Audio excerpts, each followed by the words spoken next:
There's been more criticism of proposed changes to the system that finds jobs for junior doctors, despite promises that the most controversial parts will be shelved. A group of junior doctors called Remedy UK are taking the government to the High Court to try to get the system scrapped. Tim Muffet looks at the problem. Shambolic, unfair and unreliable. Some of the more polite descriptions from junior doctors of the new recruitment process for the thousands hoping for specialist training posts.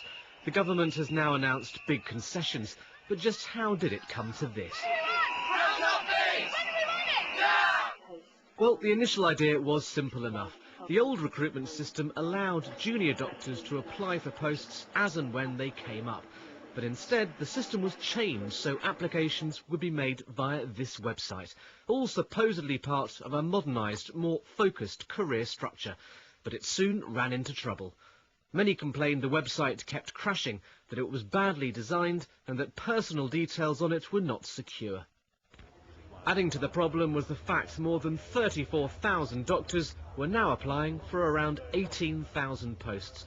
A pressure group, Remedy UK, announced it would take the Department of Health and Patricia Hewitt to the High Court, saying the system was so bad it was effectively unlawful and should be scrapped. Yesterday, the government did agree to abolish online applications for the second round of recruitment. About time, say some. Not enough, say many others. Tim Muffet reporting. Well, we heard about Remedy UK. Dr. Tim Nedas is from that organisation, joins us now. Hello. Good morning. Nice to see you again. Tim, you were in a while ago having a go at Lord Hunt, the Health Minister, weren't you, about this whole system? That's right. You better tell us, what is it that's wrong with it, with the system? Well, the system was based on a computer, and right from the very beginning, the computer system wasn't up to the task of handling the amount of information it was going to be required to handle. And the questions that the government were using to assess doctors were very quickly, as early as March, shown not to be successful at picking the right candidates. Now, they're going to shelve the system. They're going to keep the first part of it, though. What does that mean? Well, it's a very good point. We don't know what it Nobody means. knows. How can they... In March, they said the current system was unacceptable. And now, yesterday, they said, we'll scrap it after the first one. Yet they think that appointing the trainee doctors for the future of Britain under a system which they admit is ineffective is acceptable.